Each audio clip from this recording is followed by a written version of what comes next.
สวัสดีท่านผู้ชมน้องมณีกาสิพท่านผู้ชมมาเลาะดินตลาดซองตะอูซึ่งสถานที่นี้ก็แม่นตั้งอยู่บ้านเฮียงเนาะเมืองสุขมาแขวงจำปาสัก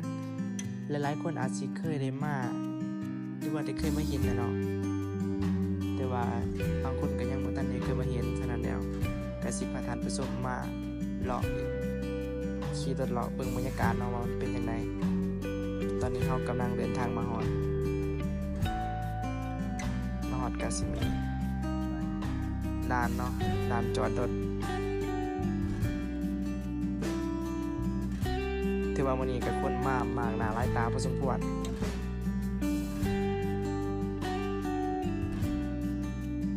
ตอนนี้ก็กำลังขี่รถหาบอนจอดอยู่เพราะว่า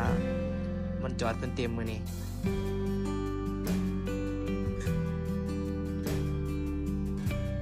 ค่อนข้างหลายพอสมควรมื้อนี้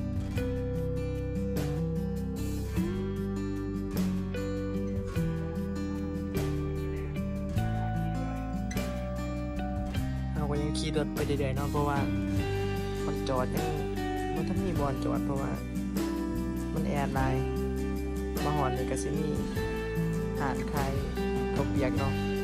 ที่ว่ามีถั่วงอกงามๆสำหรับทางที่กินกับข้าวเปียกหาดนี่ก็ถือว่าบริการเองเต็มที่เลย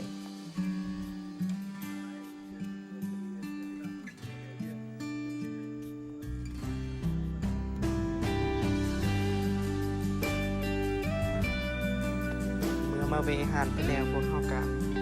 อดใจบ่ไหว้เนาะเพราะว่าน้ำซุปนี่ก็เป็นตาแซ่บอีดีเมื่อน้ำกันได้เนาะ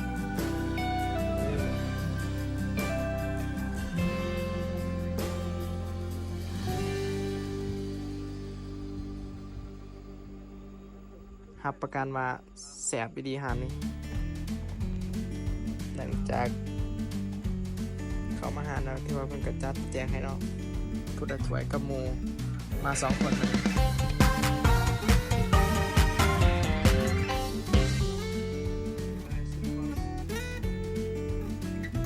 ไผมากอะที่ว่ามาเชิญมาเวเลยเนาะเพราะว่าห้านนี้เขาเปียกเสียบหลาย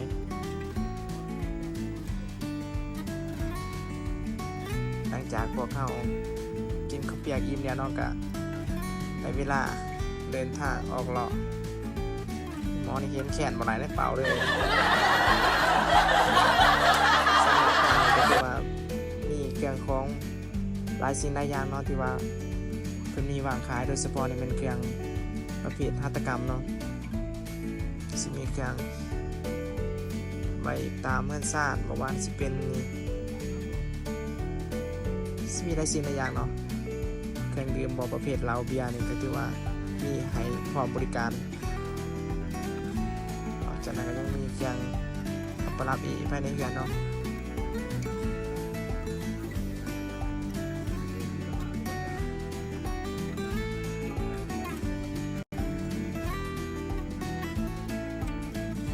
เบียร์ที่ว่ามีหลายรุ่นหลายยี่ห้อ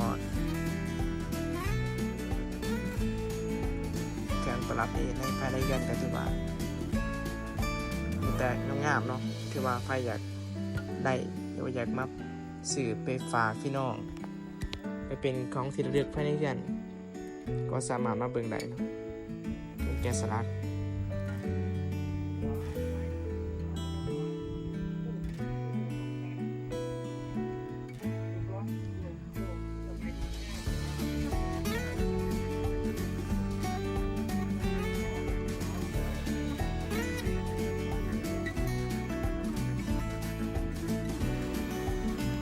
คือว่าหลังจากที่ว่าเฮาเลาะเบิ่ง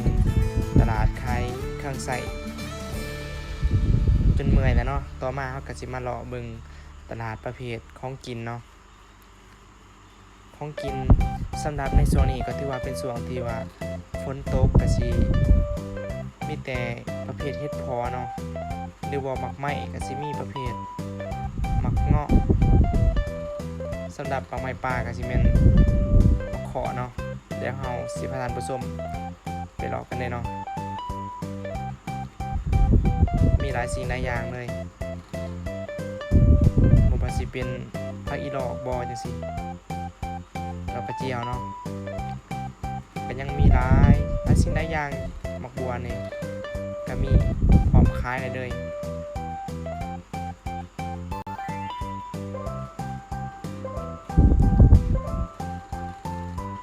มะขอหวานก็มีเด้อ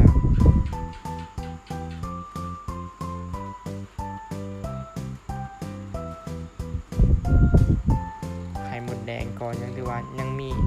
ให้เห็นอยู่เนาะถึงว่ามันจะกลายเป็นส่วงฤดูแดงก็ตามเนาะ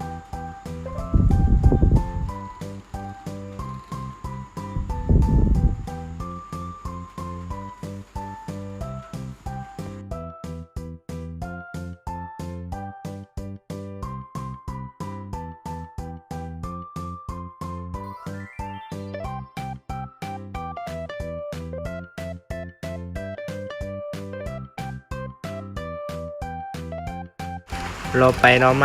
มาพอไม่ขาดใจดีเพิ่นให้ซิมมาขอเนาะจักบานเมื่อวานแนะของฟรีเนาะกับวานไปก่อนแนะ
อย่าลืมอย่าผ่านเนาะสำหรับผู้ใดที่ว่าอยากมาดินหรือว่าอยากมาพักผ่อนก็มาหลายเนาะสำหรับตลาดซองตะอูมิตรภาพลาวไทยที่ว่าเป็นการเปิดให้บริการเนาะอาทิตย์หนึ่ง3 วันก็คือเริ่มแต่วันจันทร์วันพุธแล้วก็วันศุกร์ก็ถือว่าสามารถมาเที่ยวมาชมหรือว่ามาพักผ่อนได้สิก็เหมาะสมดีเนาะที่ว่าฮอดตอนนี้ก็ฮอดเวลาเฮาสิได้กลับบ้านแล้วเนาะเพราะว่าก็เลาะเฮิงเติบแล้วพอสมควรตอนกลับก็ถือว่าให้พี่น้องที่ว่าบ่ทันเคยมาก็แม่นให้ระมัดระวังเนาะเพราะว่าหนทางขึ้นภูอาจสิมีความสูงชันแน่อิงตามในคลิปเนาะก็ให้คอยระมัดระวังเนาะถ้าสุดนี้ก็ขอบใจทุกๆท่านที่ว่าเขามารับชมคลิปของพวกเราเนาะ